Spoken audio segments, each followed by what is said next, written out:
Good morning, everybody.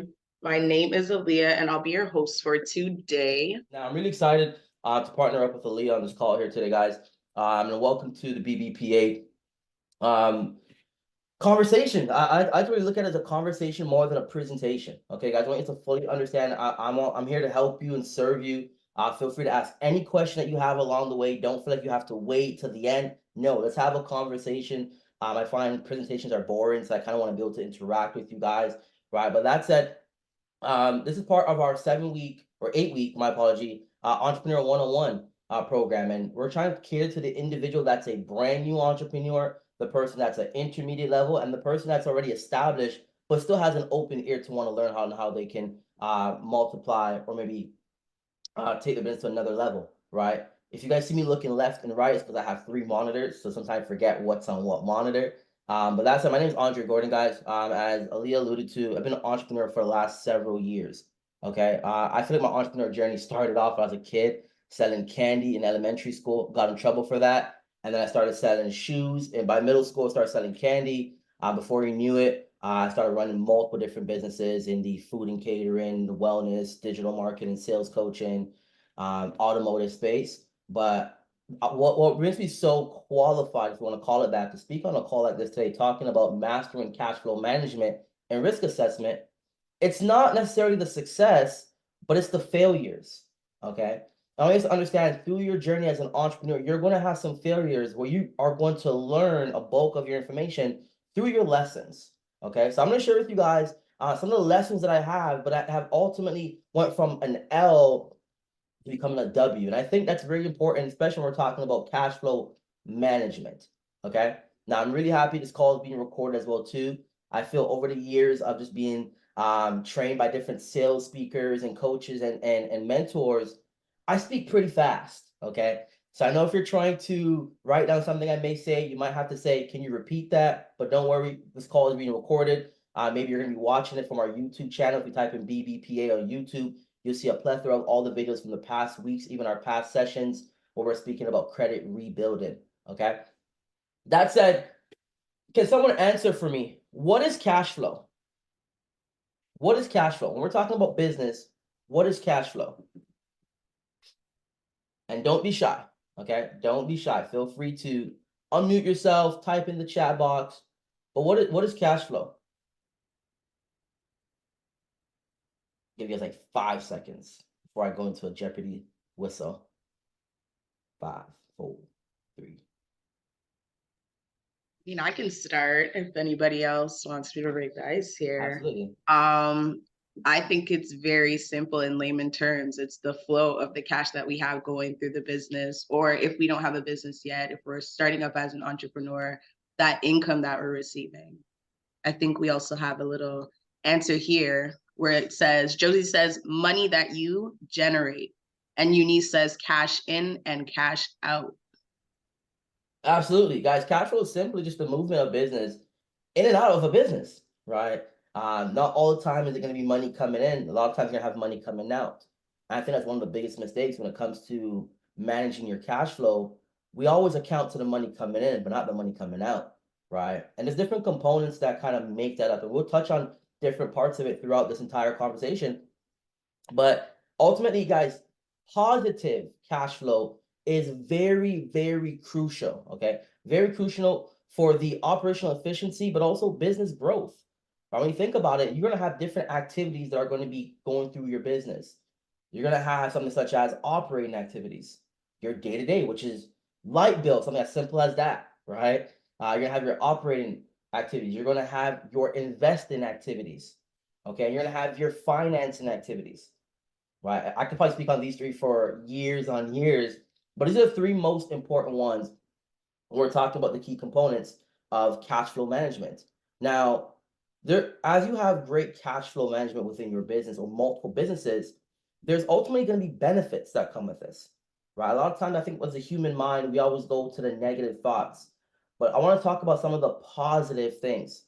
Type for me in the chat box. What are some of the positive benefits of having an effective cash flow management system in place for your business? Let me know. What are some of the positive benefits? Investment opportunities. Whew, That was a big one, especially during the pandemic, right? Especially during the pandemic. I'll give a massive shout out to a great friend of mine, Shaq Hall. Shaq, you guys will see him from time to time on these calls, but I remember when the pandemic first started, Shaq said, hey, I have a great opportunity for this investment in Niagara Falls. And I said, hey, my money's just going towards shoes right now. I might as well put it towards something else that's more productive, right? But that's a benefit of having positive cash flow, better budgeting, seeing where you spend the money. Exactly. Love that, Natasha. I love that. What about the rest of you guys? I know some of us are once again brand new to entrepreneurship. Some of us are more intermediate, some more advanced. But what are some of the benefits that you feel there are, right? I know it's as simple put. You're gonna have something as simple as ensuring liquidity and short-term obligations are met. What if you have some obligations that need to be met, that need to be paid for, and you don't have the money coming in?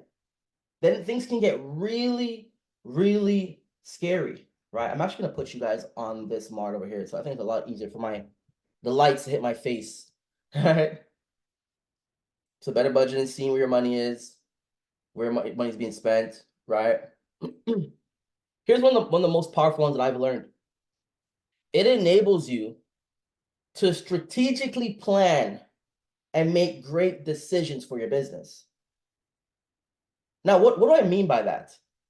Have any of you guys ever had a business? So I'm putting you guys back over here. It's just weird, my neck on that side. Have you guys ever had a business where you find yourself penny pinching?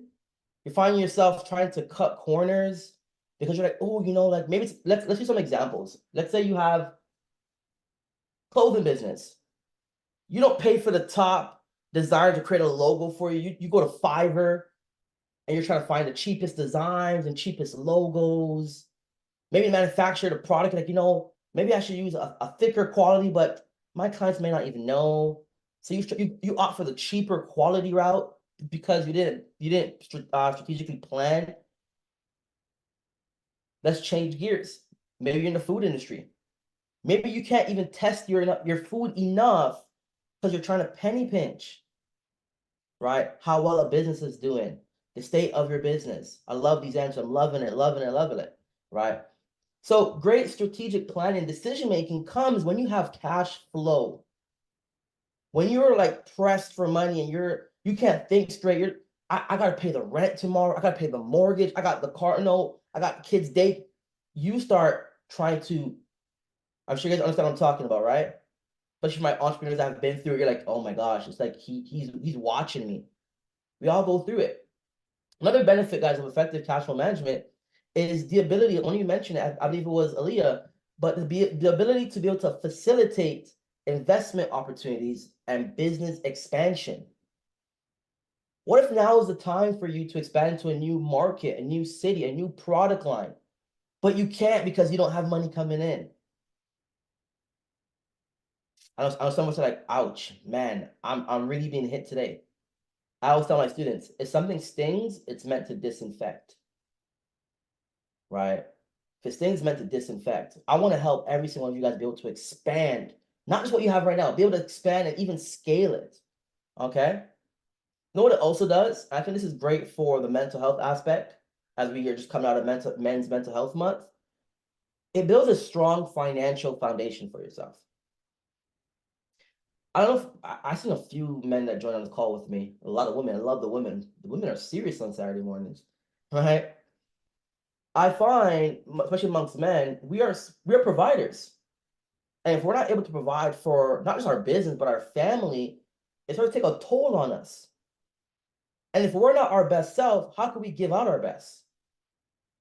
So sometimes it's just that strong financial foundation of knowing. I mean, it's something as simple as knowing my business bank account has X amount and my personal bank account has X amount. It's not you having to pull from the business every time because you got to pay bills, because we know that's a whole other conversation I might talk about a little bit later on, but you want to have them separate, right? This is making sense to you guys? Put some yes in the chat. This is making sense to you. Once again, most important thing for me on this call is to be able to serve for you guys. The same thing I'm sharing with you guys, things that were taught to me. I'm no expert at this. I promise you, I don't even have a formal education when it comes to college or university. I went straight from high school to working at Bank of Montreal, downtown Toronto. And then I worked 24, 25 different jobs between the age of 18 to 21. And that's when I realized this thing is just not for me. I got to figure out a way to make a living. And then I went into entrepreneurship and I had to fail, fail, fail, fail. Money came in, I reinvested it back into myself. Fail, fail, fail. Money came in, reinvested back into myself. Right? So there are some benefits you're going to have with cash flow management. But on the flip side, when you don't plan for it, what happens? You're going to have challenges. I know we don't like the word challenges sometimes. I want you to look at this, okay? I'm going to type in the chat box here. When you look at the word challenge, the first 3 letters and the last 3 letters spell change. Oftentimes, when you go through challenges, it's because you need to change something. Something needs to be changed. How many times, and let's be honest on this call, let's be honest, how many times have we went through a challenge in our personal life, in our business, in our endeavor, and we start to blame everything else but ourselves? Oh, Instagram algorithms always changing. No one's seeing my content anymore. Right? How many times have we done that? Oh my gosh, look at the suppliers increasing the price. What's wrong with these guys? Don't you know I only make an honest living. Don't you know I have kids? And we start to blame and make excuses for everyone and everything but ourselves. Sometimes the change that we have to do is within. Sometimes it's a sacrifice. Maybe you have to stop the Uber Eats, stop the DoorDash, and use that extra $100, $200 per month into research and development for your business. Maybe it's time we stop going out every weekend, take that couple of $100s and put that towards running Facebook ads. But Andre, I'm scared. I'm scared. I don't know what if it doesn't work. That's what entrepreneurship is all about.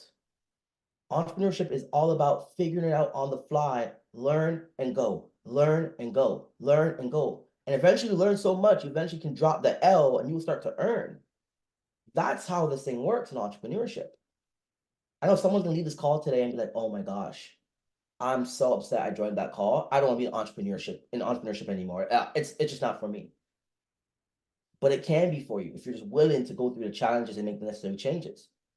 So what are some of the challenges you're going to go through when it comes to building an effective system for your cash flow management?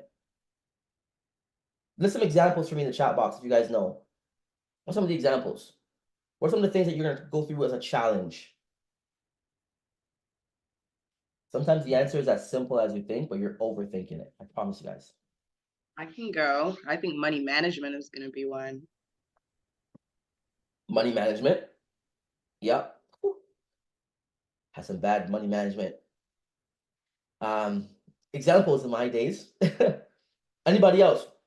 I know some of us are scared to chat. It's okay, guys. Once again, it's a judgment-free zone. We're here to learn. We're here to expand. We're here to grow. Staffing challenges. Ooh, that is a tough one. That's when you start getting to the space where you now have to hire employees and have different departments. Ooh. And you ever have to hire employees or staff, and you're just like, why is no one taking my business serious as much as I am? Like, and it's well because it's your business, right? Sometimes it's tough. Like, oh my God, they're not qualified. Is their resume real? Okay, some of the challenges you're gonna go through. Let's talk about them. For one, what about seasonal fluctuations? That's a very good one. Right? Seasonal fluctuations. We saw it during the pandemic. Ooh, how many stories have we heard about? Hey, I don't want to laugh. Knock on wood, has ever happens to me, but people buying property and having to go burn it down. How many stories have we heard about that on the news and social media? Because they weren't. And it's interesting. They say a lot of times it's the clients that wouldn't be able to close on their place. I think sometimes it's the developers. They weren't ready to deal with the seasonal fluctuations of lumber, wood, steel costing more. Client retention, that's a big one. Yes. Right. I had a student of mine. She ran a wine subscription based model, and she said, "Oh, God, I'm having trouble with client retention." I said, "What do you mean?" She's like, "Every month, someone just unsubscribing." And I said, "But that's attrition, right? People are always going to be unsubscribing as the economic downturn continues. We could get better and slow down that process, but what about client acquisition? Maybe we're not bringing or acquiring enough clients, or retention doesn't matter. Acts of God, insurance term. Local construction, as in what little Jamaica has endured. Oof. Hey, anybody, I'm sure most people on this call are from Toronto. We know Eglinton's been going through construction for, I want to say 30 years, but I don't think I'm even old enough to say 30 years. But 30 years. Think about all the businesses that have to deal with that. Parking is now a mess. I know for sure myself, I always want to go grab my patty and cocoa bread. When I drive and I see all the construction, I say, I got to deal with finding parking. Well, first I got to deal with getting construction that's going to hurt my car.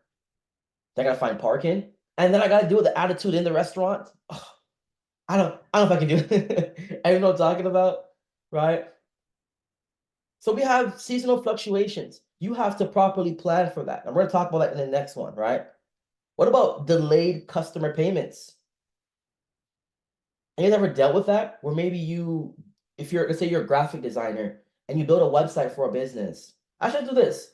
Guys, if you currently own or run a business, drop that for me in the chat box. I want you some examples that are based off of what you guys are currently doing or you plan to do. So I can best assist you guys, not just give random examples. Kind of graphic designers, for example, they do a website, they may get half up front.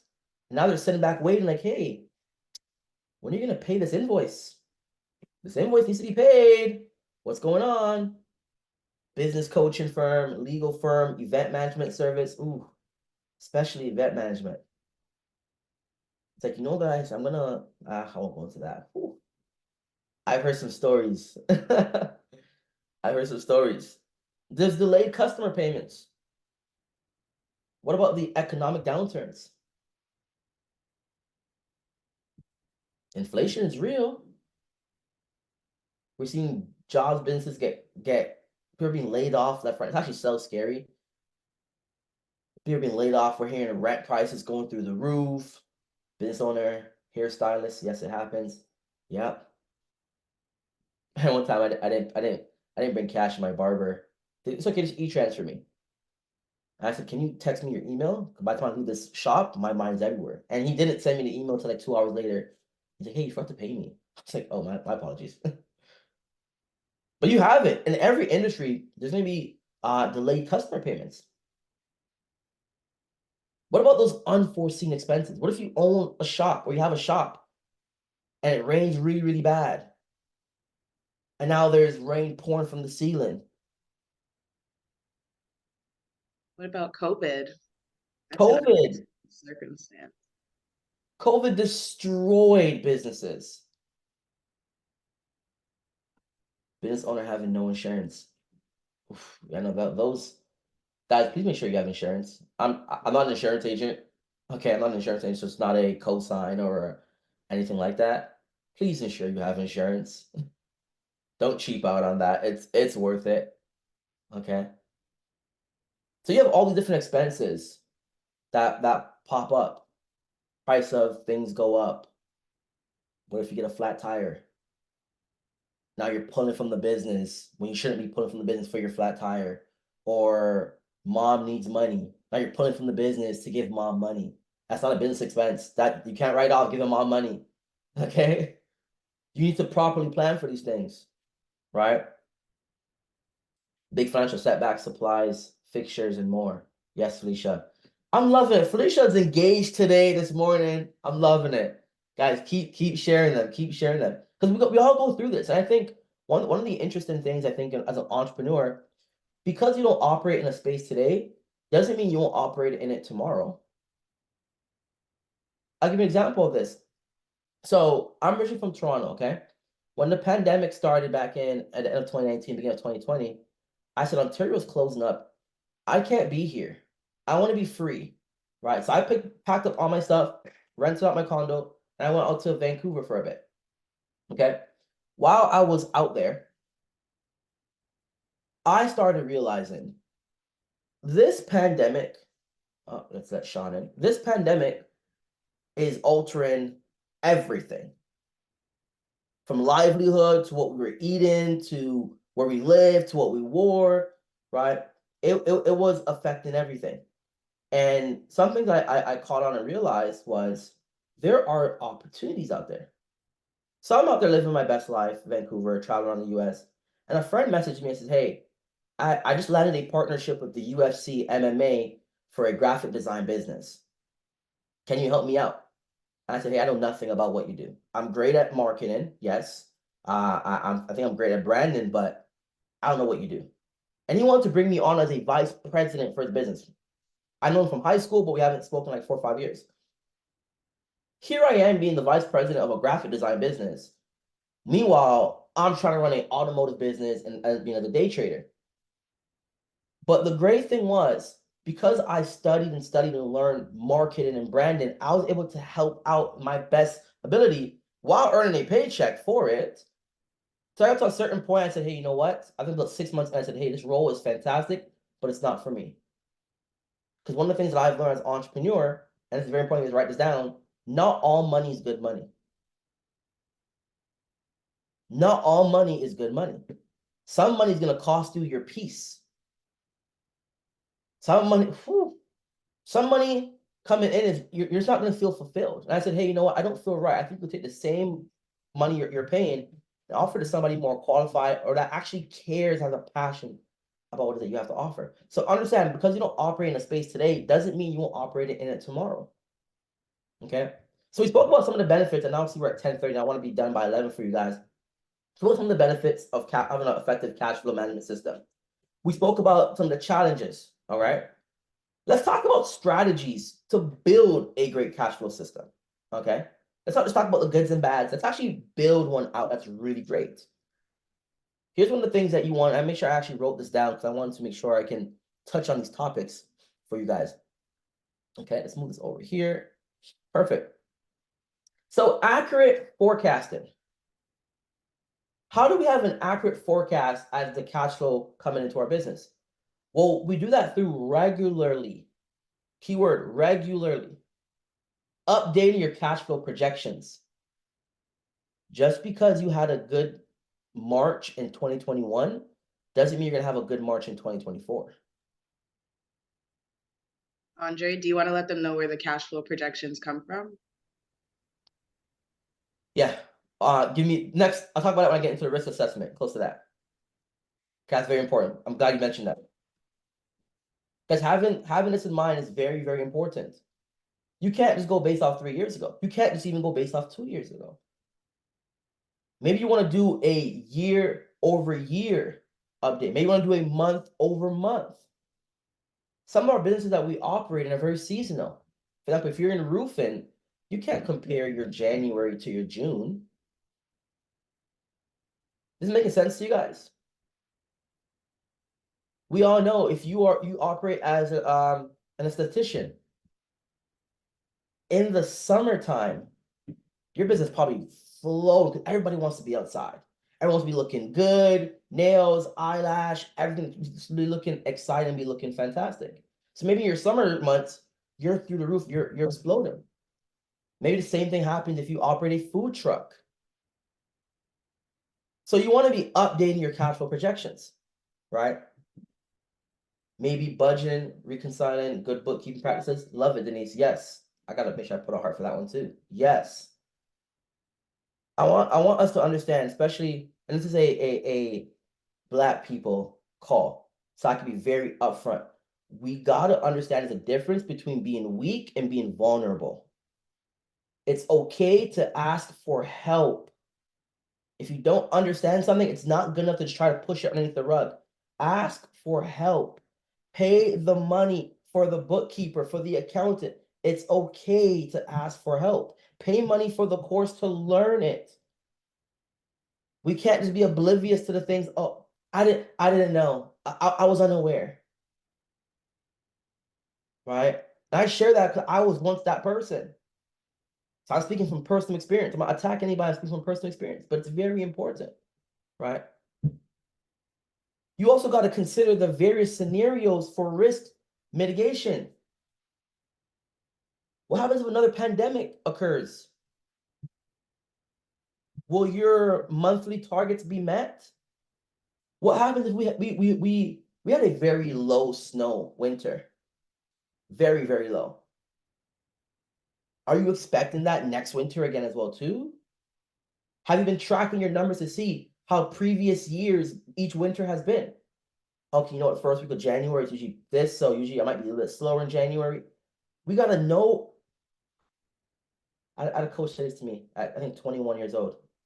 He said, you gotta know your numbers in order to grow your numbers. And that also kind of taps into the cash flow projection question as well too.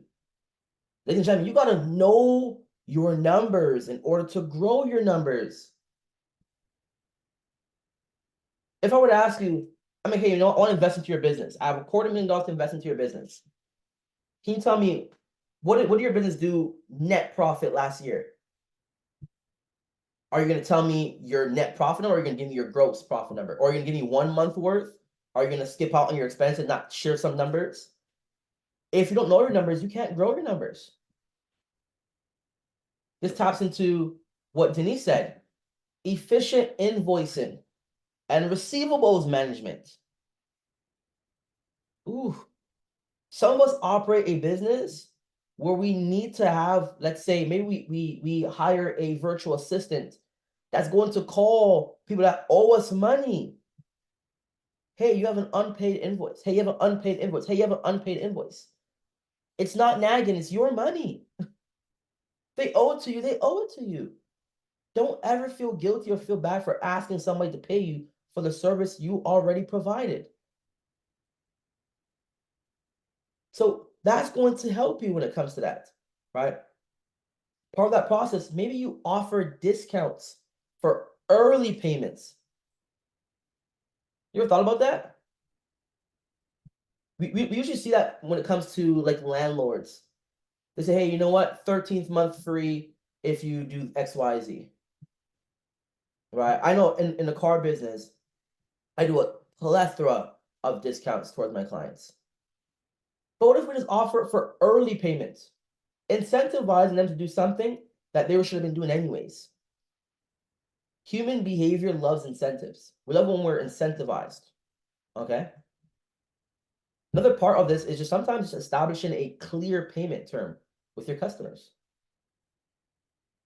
How many times have we went to a website and we're about to pay something, and then when we go to checkout, now it tells us in USD.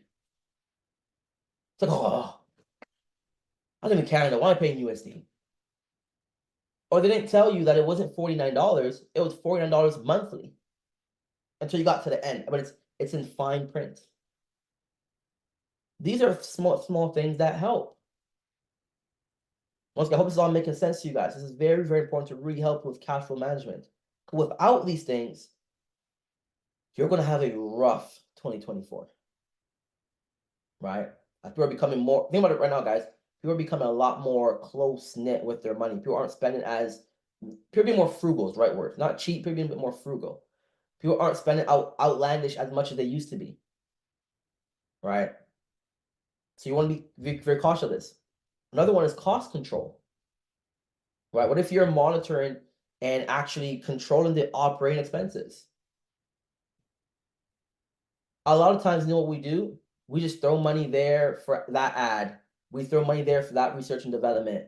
We throw money there for that hydro bill. And we're not realizing our hydro bill is increasing every single month. Well, what's going on? Well, maybe it's the person that's supposed to lock the door at the end of the night. They keep forgetting to turn off the back storage room light. So you're just like, it's making no sense. Business must be going up because our hydro bill is getting higher, but no, it's that one person making a small mistake. Sometimes it's as simple, as just calling your phone provider and saying, hey, I've been a client for several years. I believe I deserve some type of discount with you, or I think I should take my business elsewhere. And then they cut your bill. I love Bell. They did that for me last year, and I was like, wow, right?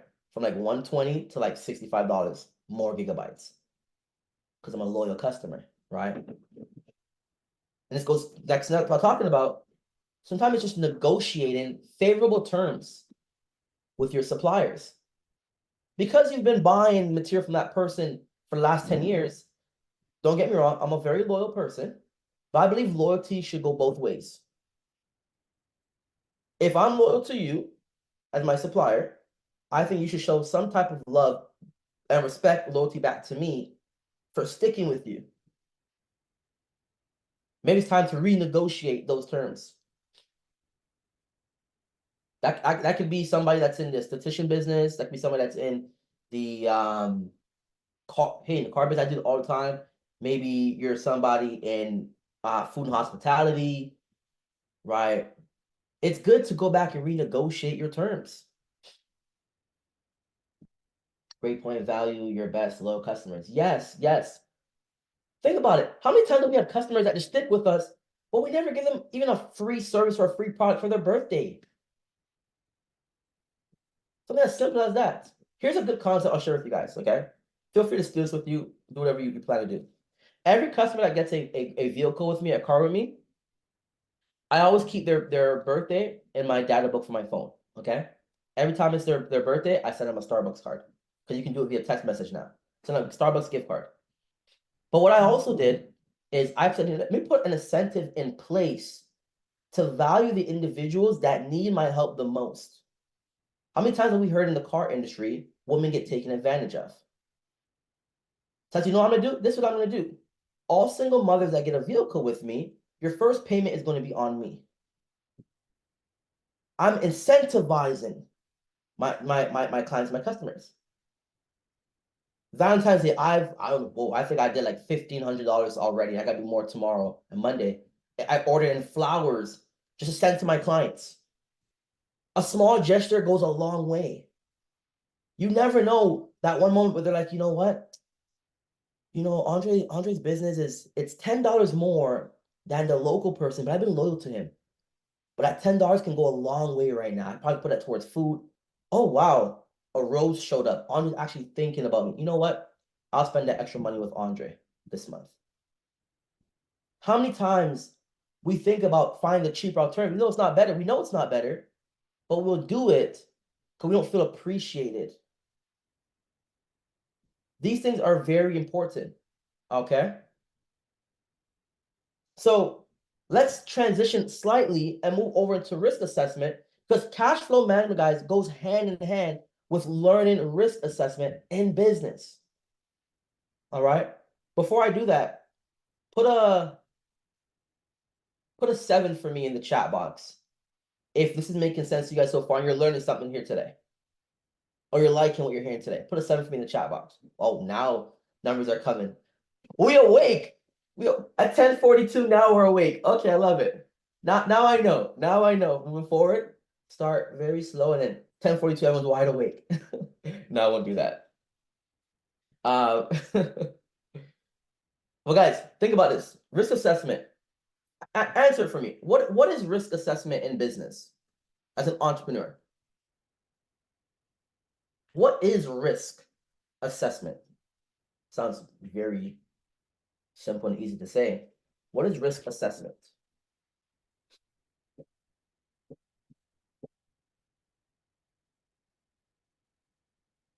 Foresee the possible risk that your business can face to implement a mitigation plan. We could tell Aliyah is an expert. She's like on the ball with it. I love it. I love it. Stephanie, if you're on this call, I want all my calls with Aliyah. I like Aliyah. She's like, I love it. See what obstacles may be ahead. Love it. Okay, nice. Guys, that's simply what it is. Risk assessment is ultimately just the process of identifying and analyzing potential risk that may occur in your business. I'm going to share some examples of some of the risk, okay, that you will need to be able to assess. And I'm going to speak about one. I'll talk about the one first that most people don't really talk about, or maybe don't speak about it, but I don't hear about it. As an entrepreneur, I got into entrepreneurship for the ability to do things my way. Okay, that's maybe why I became an entrepreneur. I want to do things my way. I'm not an early morning person. I don't like sitting in traffic. I don't like having to ask to go on vacation because I travel a lot. I do things my way. In doing that, you probably realize today, I didn't come on this call in a suit. I don't think anyone's ever seen me in a suit, unless it's for a wedding or a funeral. Why is that? I like to naturally be myself and show professionalism goes beyond your attire. But I don't just jump on calls like this with like no haircut or anything, crushed up t-shirt. No.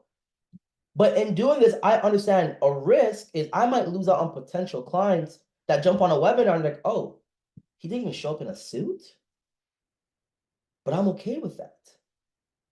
I've already mitigated that risk. I've already assessed that risk of understanding that not every client is for me. I'm not for everybody. And you need to understand for your business, you're not for everybody neither. As an entrepreneur, especially one starting off, people are going to be giving you their opinions left, right, and center about what your prices should be.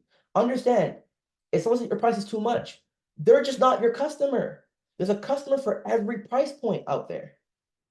I'm not saying to be the most expensive person on the block or the cheapest, right? Because you want to do cost control management. But understand, that's a risk you need to assess. Based on how you show up, that's a risk you need to assess. Okay, I want to share that right up front. I know all the time I get real estate agents that come to me. A lot of people in the sales field, insurance brokers, they're like, Andre, I want to get a nice car because I gotta look nice when I show it to my clients. Okay, great. Pros and cons, of course. Who am I to speak? It works for me, so I know pros and cons. But you gotta assess the risk of that. Maybe you want the more affordable Toyota Corolla, the Honda Civic, which is definitely 100% more reliable. You might lose out on some clients because they don't take you as serious, but you also might gain some clients that look at you and say, okay, I love it. They're not materialistic. On the flip side, you show up in the Mercedes-Benz, right? Somebody like, oh my God, she's loud and flashy. I don't know if I want to do business with her. Like, wow, who does she think she is? Meanwhile, the other side, you might get a client that's like, wow, she must be doing very well for herself. This must mean she must be doing good business. I want to work with her. So understand, there's risk on both sides. There's no good without a bad, no bad without the good. There's pros and cons to everything. What are some of the more direct business risks? Well, one of them is financial risk in business. Okay, there's about 4 main ones that I have. The first one is financial risk. Here's one of them. Currency exchange rate fluctuations. How many times have you bought a product online, right? I was going to say Fashion Nova, but let's not use Fashion Nova. You bought a product online, some supplies online, they charge you in USD. Okay. Now your $100 purchase you thought was $100 is now 135 Canadian. The next time you go buy that same product, now it's 137. Like, wait, whoa. I wasn't ready for that. The extra $2 may change things. For some of us, it's not a $130 purchase. It's a $1,300 purchase. It's a $13,000 purchase. But because the Canadian dollar to US dollar fluctuates, that's going to affect your business. Have you ever did an assessment to realize maybe I can find that same product locally where that fluctuation doesn't affect me as much? Here's another big one. That's another big financial risk. Interest rates. Whoo, the changes have been going through the roof. How many people have we heard stories about their mortgage this month was $2,500. 6 months later, it's $3,200. But they were already back to back two jobs to pay that, and now they're just going through it. How many times have we heard these stories over and over, but we didn't factor in the interest rate changes. Interest rate changes not only affects, I think a lot of time we only think about the real estate aspect, it affects your automobile as well too, if you have a variable rate with your car loan. So if your car payment was $700 a month and you were just getting by, you're putting $20 of gas into your car and you're squeezing to the very end where until it says 10 kilometers left in your vehicle. But now your interest rate changed. Now it's not 700 anymore. Now it's 720. Is that going to throw you off? Have you done the assessment beforehand to understand how these financial changes can affect your business from an interest rate standpoint? Oh, I noticed. I know somebody's feeling right now on this call. I know somebody's like, "Oh my God, he's speaking my language. Oh my gosh, I didn't think about that." But these are things that are very important. Another business risk, we're talking about operational risk. What happens if you run an online business, okay, and your website crashes? Do you have a backup plan? Do you have a backup website ready to capture payments? What if one of your suppliers says now they're out of business? I used to do social media influencing a bit for a health and wellness company. Okay. And I remember a lot of people were coming in, they're buying the creatine. I kept promoting it and promoting it and promoting it. And then one day their servers went down. I said, hey guys, when we went into an agreement, you said if I drive this amount of traffic to your website, I get paid X amount percentage. Your website's down, is now affecting my income. So sometimes it's not even in your control, but do you have a backup plan? What if your supplier of where you bought t-shirts for your clothing business now increases their price, or they now change the product itself? Did you have a backup plan? And I'm not saying you should have a plan B in business. I'm not saying that. I'm a big believer having a plan A and making the plan A work. That's just my sole purpose and my belief, right? But you should have backup plans for the operational risk that can occur within your business. Whether you're in the logistics, you're in the import export, you're in food and hospitality, there's always going to be some type of risk associated with it, right? And that goes hand in hand with supply chain disruptions. Today you have the let's call it the Toronto Fried Supreme. Everyone's coming to your food truck for the Toronto Fried Supreme, and the customer says the fries taste different today. Everything okay? What's wrong with the fries? And you didn't realize that your supplier gave you a cheaper version of fries. Did you have a backup supplier? Did you have someone that even monitors to make sure it's the same type of fries? Or they told you, oh, don't worry about it. Don't worry about it, Juliet. We got a cheaper fry option for your business that make you more money. So far we talked about financial risk, operational risk. What about the market risk? Ooh, what about if you operate how do I put this? What if you operate a beauty salon? So I'm trying to pull all different industries so I can help hit every point from somebody. What if you operate a beauty salon and now across the street another beauty salon opens up? Have you thought about that? Have you thought about how you're going to have to change maybe your marketing? Maybe your logo was a dull gray and white logo at the front, but there's a hot pink. But you're trying to target the girlies, but now their hot pink is being tried across the street. Do you think about the risk associated with that? What that will do to your business? You operate I keep them at the food truck. I don't know why I keep saying food truck. I ever had a food truck. But say a food truck, another food truck shows up across the street. Sign with no lights. Yes, have to plan ahead on competition and how you can navigate through. These are very important things. Not just competition, but what if your customer preferences have now changed? Understand, nothing lasts forever.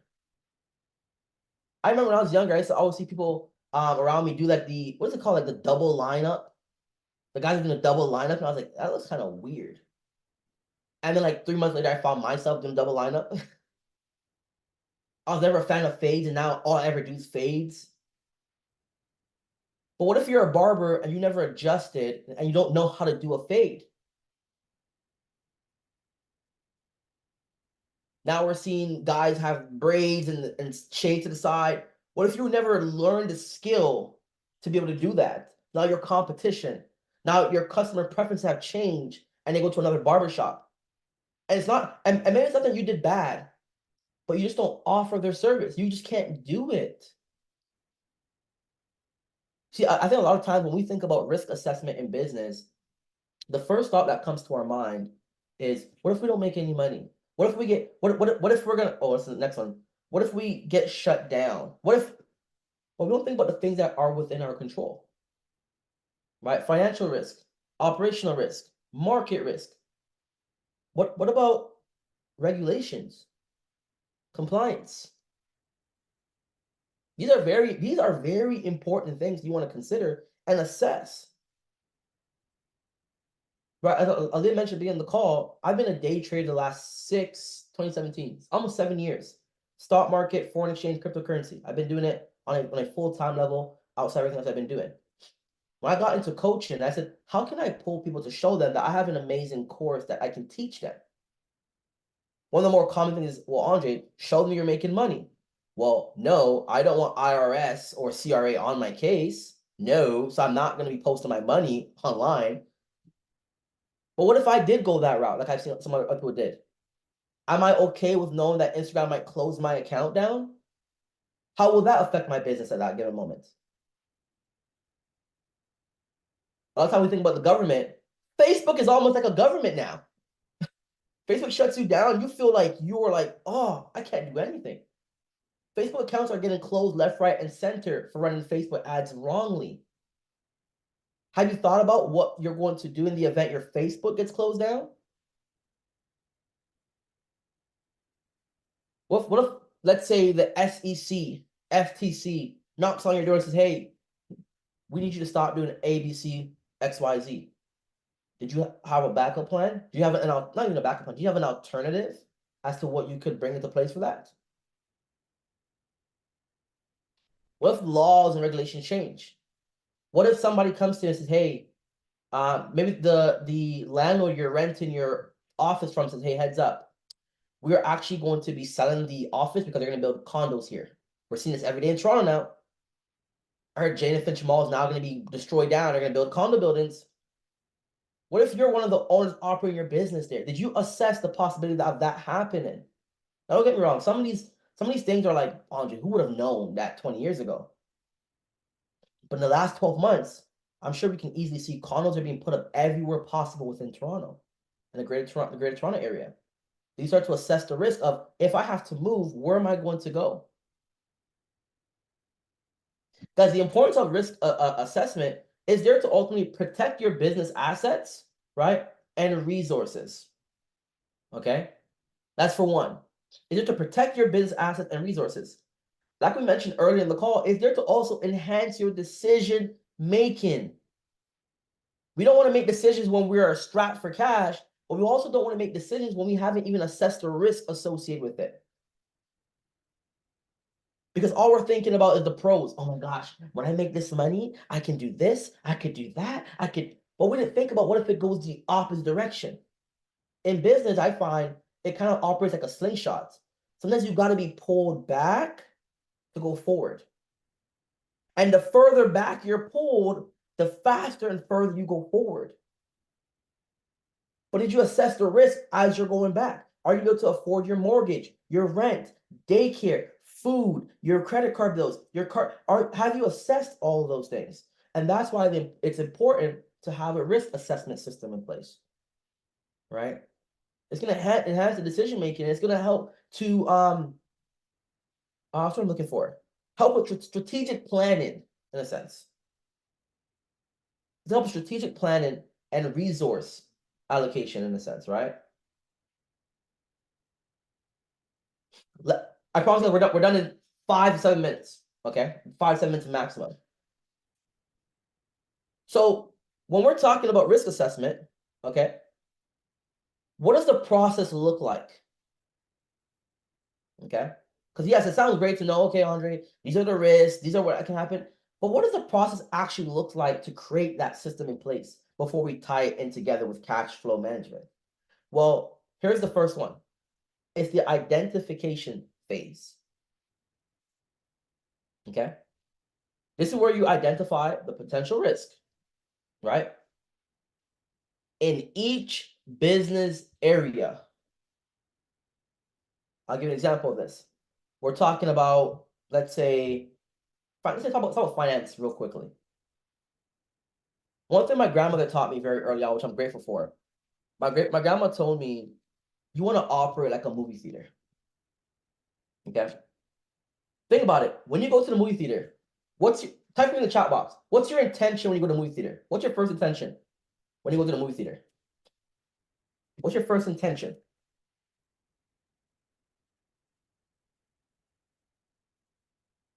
Type in the chat box, guys. Watch the movie, to see a film. Have any of you guys relax? Have any of you guys ever said, hey Josie, I'm just like you. I go to the movie theater by myself so I can relax sometimes, clear my mind, be entertained, popcorn. Have any of you ever said, I'm gonna go to the movie theater because I just want to go to the arcade? That's not your first thought. Your first thought is, I'm going to the movie theater to go watch a movie. But you know what happens? You go to the movie theater, you pay money for your movie tickets. You know what? I could use some popcorn. I want something salty, but I'm gonna need a drink too. And then what you end up doing, you go to the concession stand, and you now spent money on a movie ticket. You spent money at the concession stand for food and a drink. If you got any kids around you know what happens? Mommy, daddy, I want to go play a game. You're not buying the little tokens and coins so they can play a little basketball game or an air hockey game before the movie starts. The movie theater made money off of you 3 different ways. They made money off you 3 different ways. But guess what? When you got to the movie theater, it didn't say on the door. It didn't say, we don't want your money at the popcorn stand. We don't want your money at the arcade. No. So my grandma taught me, if you do a business, ensure in your business you can make money multiple different ways. Does it make sense to you guys? Because you can make money multiple different ways. I won't go into my automotive thing right now, because that's a whole other ballgame. But when I went into coaching, I did business coaching and social media coaching, right? I said, I got to turn this into a way where I can make multiple different ways. I don't just want to get paid from a one-time thing. So I turned it into multiple things. I created an ebook. I actually offered it as a freebie to get you through the door. I offered a free ebook, right? I offered a course. I offered a course with a mentorship call. I offered a mentorship call by itself. And even that came in different tiers. 1 call a month, 2 calls a month, or weekly. And then I offered it as a bundle. You got the ebook, mentorship call, you got the course, and you got a group chat with me, and you even got live analysis of me analyzing businesses on a live Zoom webinar. You got to tune in and got the recording. I offered it in multiple different ways, right? And I had some of them as one-way or direct payment. Some were reoccurring subscription model.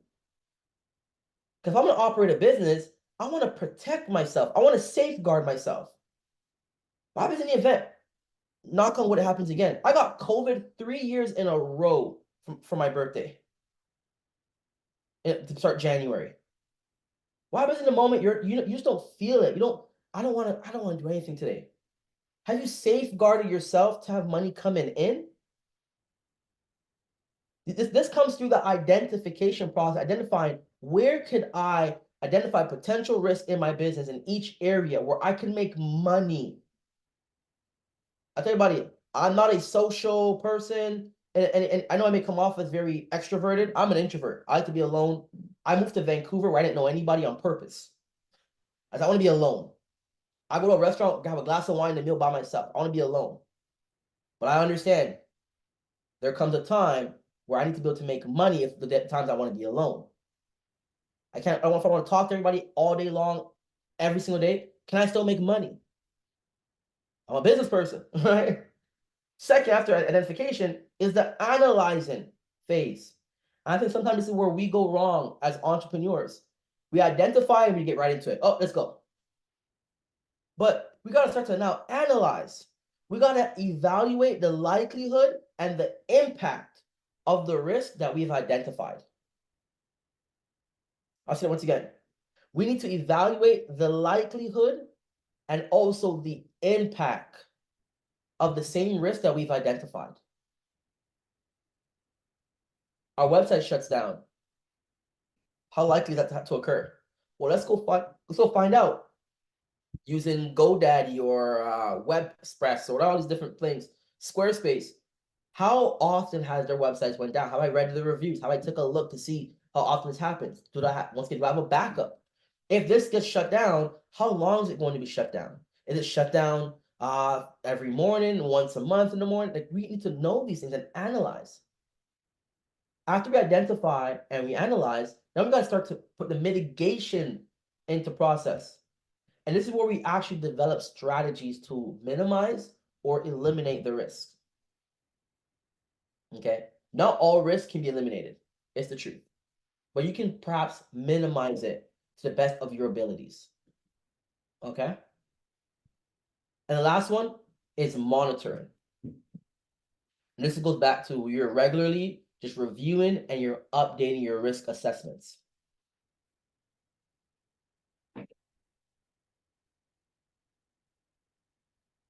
Because these are the things that you want to put these into place. I know being an entrepreneur sounds sexy, it sounds cool in today's society on social media. Don't go into business to be cool. Go into business to make an impact. You make an impact, you'll make money no matter what. Solve problems, you'll make money no matter what. But along that journey, you need to have a cash flow management system in place, understanding what's going in and what's going out your business. You need to have a risk assessment strategy to identify the risk potentially that can occur within your business that could derail you. Nothing lasts forever. Okay, nothing lasts forever.